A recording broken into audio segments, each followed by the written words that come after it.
ஹாய்ஸ் நம்ம இந்த வீடியோவில் எதை பற்றி போனோம் பேடிஎம் ஆப்பில் வந்து பார்த்தீங்கன்னா ஓப்பன் பண்ணிங்கன்னா sorry for the inconvenience problem வச்சு எப்படி சால்வ் பண்ணுறது வரும் ஃப்ளாஷ் ஸ்கிப் பண்ண முடியும் ரொம்ப சிம்பிளாக நம்ம வந்து சால்வ் பண்ணிக்கலாம். முதல்ல வந்து பார்த்தீங்கன்னா உங்கள் மொபைல் ஃபோனில் உள்ள செட்டிங்ஸ் ஆப்ஷன்ஸ் வந்து நீங்கள் வந்து கிளிக் பண்ணுங்கள். செட்டிங்ஸ் ஆப்ஷன்ஸ் வந்து கிளிக் பண்ணிட்டு அதில் வந்து பார்த்தீங்கன்னா சர்ச் இருக்கும். அதில் வந்து டேட் அண்ட் டைம்னு வந்து டைப் பண்ணுங்கள். டேட் அண்ட் டைம்னு வந்து டைப் பண்ணுங்கள். டைப் பண்ணி ஃபஸ்ட் ஆப்ஷன் இருக்கும் அதை வந்து கிளிக் பண்ணுங்கள். அதை வந்து கிளிக் பண்ணிட்டு ஆட்டோமேட்டிக் டைம் ஜோன் வந்து ஆன் பண்ணிங்க. அதேமாதிரி வந்து பார்த்தீங்கன்னா ஆட்டோமேட்டிக் டேட் அண்ட் டைம் வந்து பார்த்தீங்கன்னா ஆனில் வச்சுங்க. நான் வந்து பார்த்தீங்கன்னா ஆட்டோமேட்டிக் டேட் அண்ட் டைம் வந்து பார்த்தீங்கன்னா யூஸ் நெட்வொர்க் ப்ரொவைடர் வந்து ஆன் பண்ணியிருக்கேன். ஆனில் வந்து வச்சாச்சு. இப்போ வந்து பார்த்தீங்கன்னா உங்கள் பேடிஎம் ஆப்பை வந்து ப்ரெஸ் பண்ணிட்டே இருந்தீங்கன்னா அப்ளிகேஷன் டீடைல்ஸ் வந்து காட்டுதா. பேடிஎம் ஆப் வந்து ப்ரெஸ் பண்ணிட்டே இருந்தீங்கன்னா செகண்ட் ஆப்ஷன்ஸ் வந்து பார்த்தீங்கன்னா அப்ளிகேஷன் டீடைல்ஸ் இருக்கும். சென்ட் டு டெஸ்க்டாப் மேலே வந்து இருக்கும். அதை வந்து கிளிக் பண்ணிட்டு இதில் வந்து பார்த்தீங்கன்னா ஸ்டோரேஜில் வந்து கிளியர் கேப்ச்சா கிளியர் ஸ்டோரேஜ் வந்து கொடுத்துருங்க. அதேமாதிரி வந்து பார்த்தீங்கன்னா பெர்மிஷன்ஸ் வந்து பார்த்தீங்கன்னா எல்லாத்துக்குமே வந்து பார்த்தீங்கன்னா நீங்கள் வந்து பெர்மிஷன் வந்து கொடுத்துருங்க. பெர்மிஷன் கொடுத்துட்டு இப்போ வந்து பார்த்தீங்கன்னா நீங்கள் வந்து ப்ளே ஸ்டோர் ஓப்பன் பண்ணிட்டு அதில் வந்து பார்த்தீங்கன்னா அப்டேட் கேட்டிருந்தாங்கன்னா அப்டேட் பண்ணிடுங்க. அப்டேட் பண்ணிட்டு இப்போ எப்போதும் போல வந்து பார்த்தீங்கன்னா பேடிஎம் வந்து பார்த்தீங்கன்னா நம்ம வந்து கிளியர் கேப்ச்சா கிளியர் ஸ்டோரேஜ் கொடுத்தனால வந்து பார்த்தீங்கன்னா நம்மளுக்கு வந்து மொபைல் நம்பர் என்ட்ரு பண்ணுற மாதிரி இருக்கும்.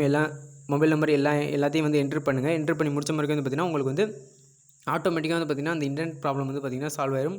நம்ம வந்து பார்த்தீங்கன்னா இப்போ வந்து நெட் ஆன் பண்ணிக்கலாம். நெட் ஆன் பண்ணும்போது நம்மளுக்கு வந்து அந்த ப்ராப்ளம் வந்து சால்வ் ஆயிடுச்சு. இந்த வீடியோ பிடிச்சா லைக் பண்ணி டிஸ்லைக் பண்ணி தேங்க்ஸ் ஃபார் வாட்சிங் சேனல் பை.